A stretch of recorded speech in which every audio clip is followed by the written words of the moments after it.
You guys just can't believe that I made a complete video about this topic, the biggest mistake new forex traders make, and ended up, just losing the footage. So I have to do it again. So painful, so painful. 20 minutes of me doing a lecture here, then just like that. I don't know. So on previous episode, we talked about how to stop revenge trading, and we talked about acceptance. Accepting the losses before even being engaged in the trade. Having a checklist for analysis and also checklist for entry. If everything aligns, you have tick tick tick. Then you engage. We talked about daily loss limit plan, whereby you have to at least let's talk about 2%. 2% per day. After that, you walk away. Then taking breaks after consecutive loss, meaning that after you've taken a loss, you walk away instantly. Even 10 minutes, 5 minutes walking away from charts can really, give your brain that breathing time to be able to, get back, on your mindfulness, right? And apart from that, I also talk about using limits and so on. So you guys go check this out. So I want to talk about quickly about this because I already did this, so I'm just gonna be doing this again. So biggest mistake new forex traders make, and I wish this, somebody told me this before even started. So that's being said, my name is Rocky Calvin, and welcome to Passion Trading. So the first one we're going to be talking about is online levers. Online levers are situational by you see somebody posting, brand new cars, brand new, mansion, they did this and they did that, but they're not really showing you what exactly they did. And they, even if they show you what exactly they did, they're hiding from you the negative side of it. Nothing is perfect in this world. Just the same way we have white, we have black. The same way we have the light, we have the darkness. Nothing, you can never have a situation where you just have light, light, light. There's, if even in spirituality, we have God and we have the devil. We can't say we only have God, and we can't say we only have the devil. There must be an opposite side of it. The same we have a man and a woman. Pretty much the same thing. So what makes you think that? If I start showing you guys always about winning and winning and winning and winning, like I'll be lying to you, to be honest. I'll be lying to you.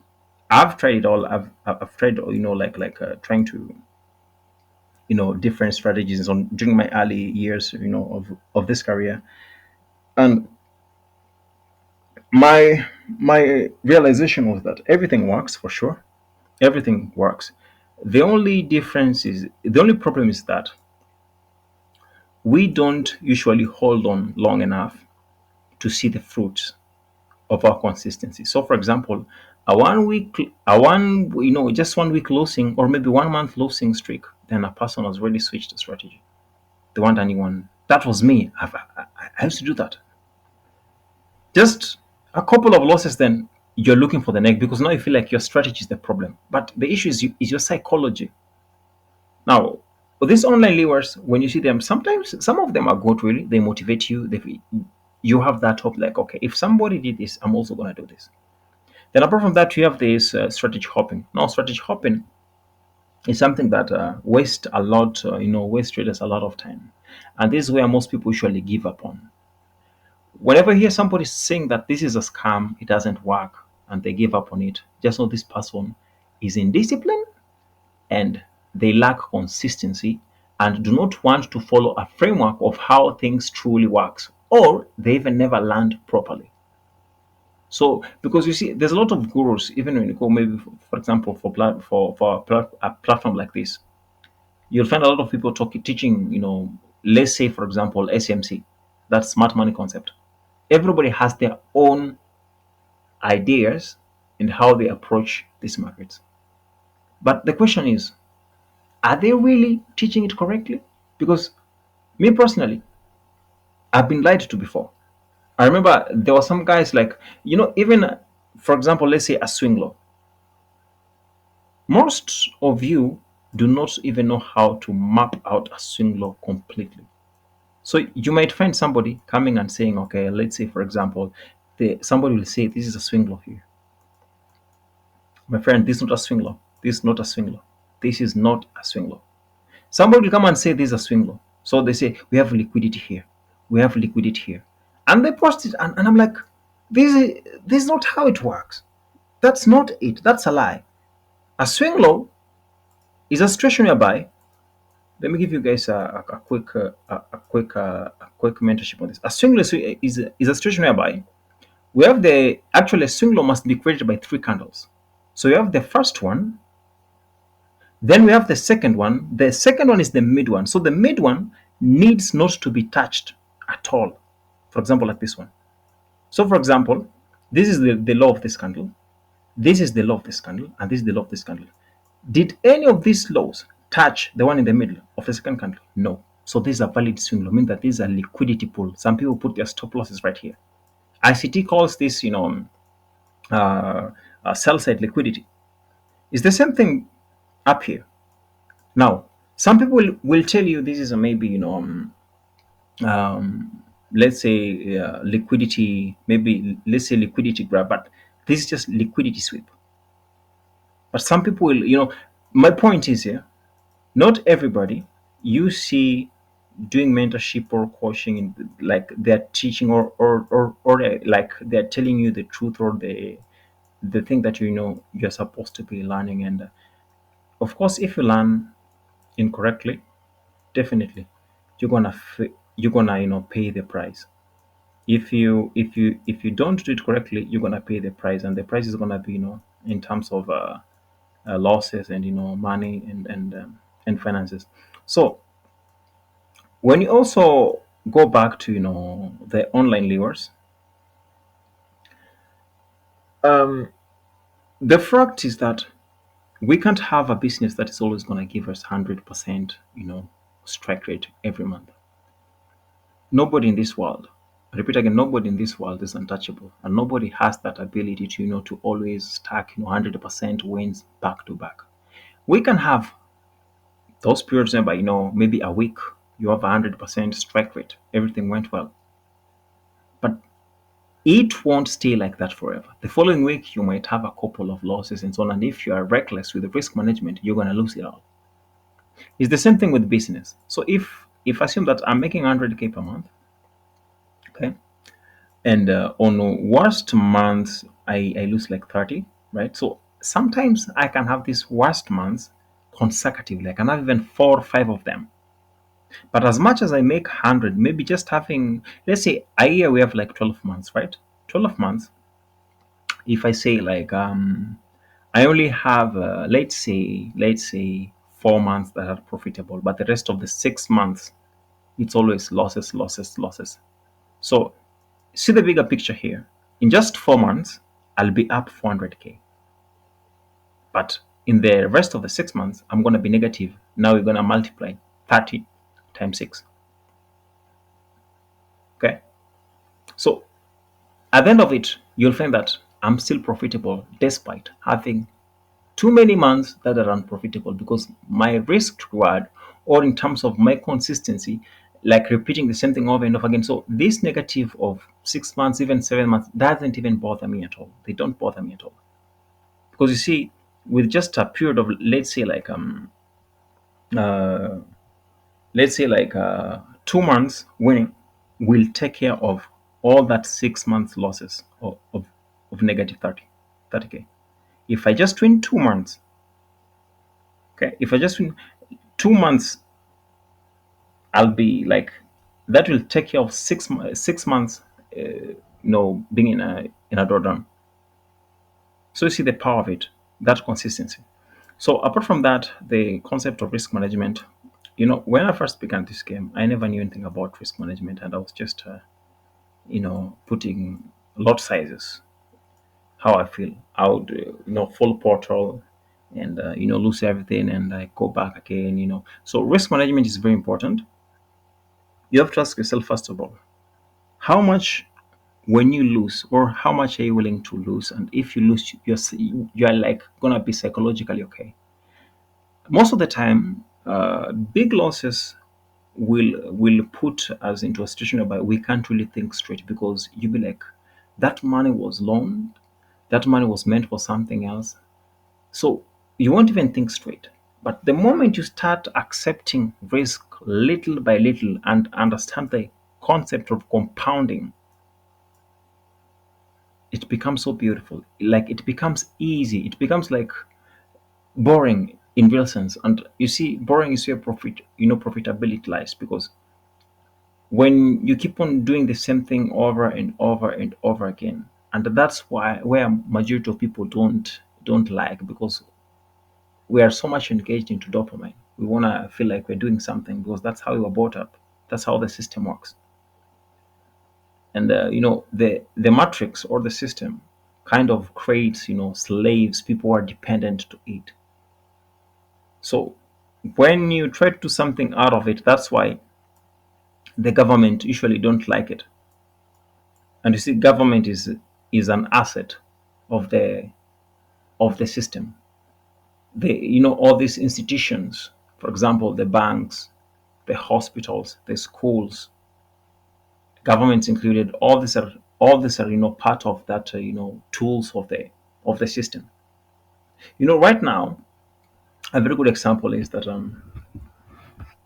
just by the issue of ID cards, or maybe identity, depending on your country where you're coming from, with just an ID card, the government can easily trace your lineage. They know your parent, they know your siblings, they know where you live, they know what you do. Like, it's so easy for them. And you see, they've made it more complicated that you can't even open a business or do anything without them knowing. That's why they usually call for example, in East Africa, in Kenya, specifically where I'm coming from, there's this thing called KRA.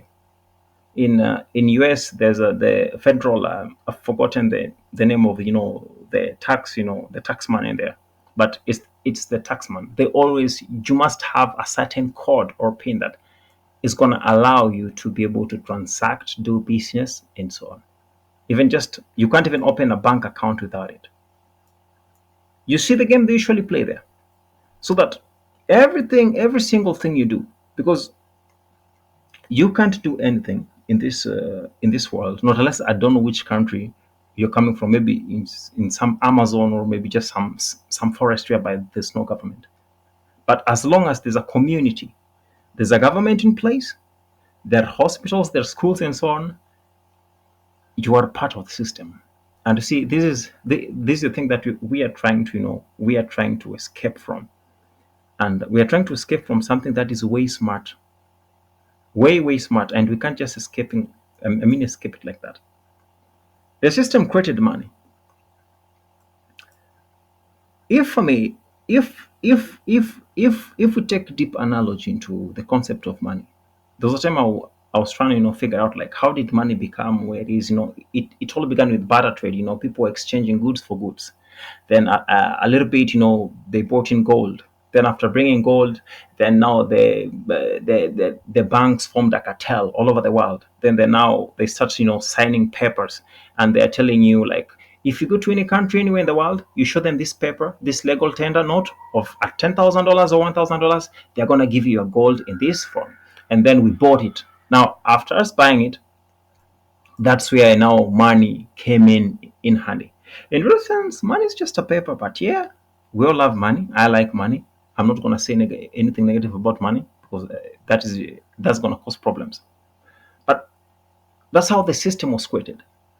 So we are chasing something, and you'll find that the government, or the federal government somewhere, is just busy printing money. So when they're printing money, the inflation is going higher. But we out here, we're struggling to get this money. We're struggling, and the more we're struggling, the more they keep on printing, and the cost of living keeps on going higher, and they keep on printing more.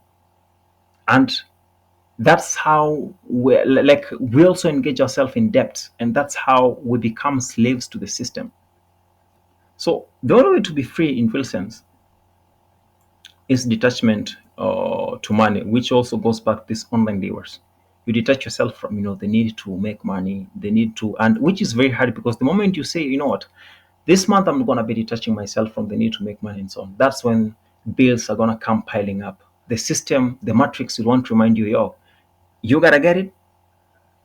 You see, it's quite a very confusing and I mean concept, because when you try to wake up and get away from it, the system is going to come reminding you very hard that you are part of it and you have to abide by the rules. And right now they are really pushing it hard that even very soon, even keeping your own animals in your own homes, the government will have to, vaccinate them and know what type of animals you're keeping. They'll have to know what plants you are farming. They have to be certified. Then you're not allowed to plant your own crops. You're not allowed. It's just pure madness. But let's get back to the topic. So poor risk management, all this often comes back to chasing money. That's why I was, talking about all these stories. Money, money, money. And of course, I know you're doing this for the sake of money, of course. We all do. But don't let it become, enslave you, because the moment it enslaves you, you'll never get it. You'll never get enough. Nobody gets enough money and say, you know what, I've made enough money, now let me go chill. There's just something about, life and this cycle. And the same thing here with charts. Let me show you something quite interesting, and maybe this will be like, I'm gonna give you guys a little bit secret of ICT, ICT logo, right? You've heard so many times I see talk about prices, fractal, meaning that it keeps on repeating itself and so on. So very good example. Let me show you guys here. Let me show you guys here. This one here is a daily candle, right? It's a bearish one based on, because you have like 41 minutes for it to close. So it's gonna close bearish. Inside this daily time frame candle, if you go on hourly, you're gonna find a lot of bearish hourly candles. Here they are. You see them? All this bearish. Then if you go to 15 minutes, you're gonna see the same thing. A lot of 15 minutes what? Bearish candles. If you go to 1 minutes, pretty much the same thing.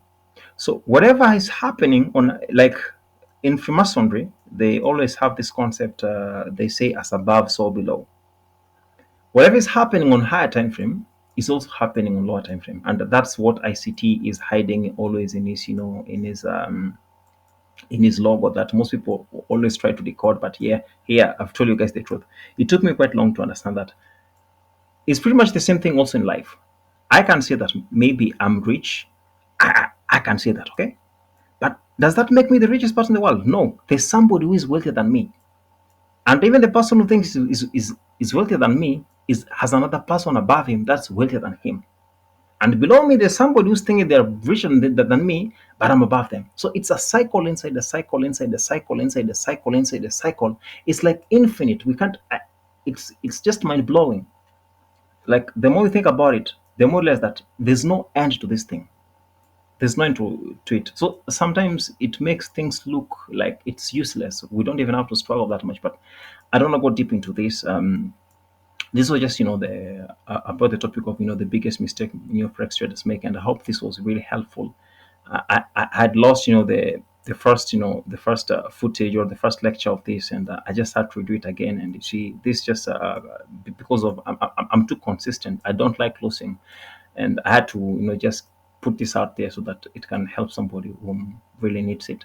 So I'm gonna be seeing you guys in the next one. So I'm done for now. This one.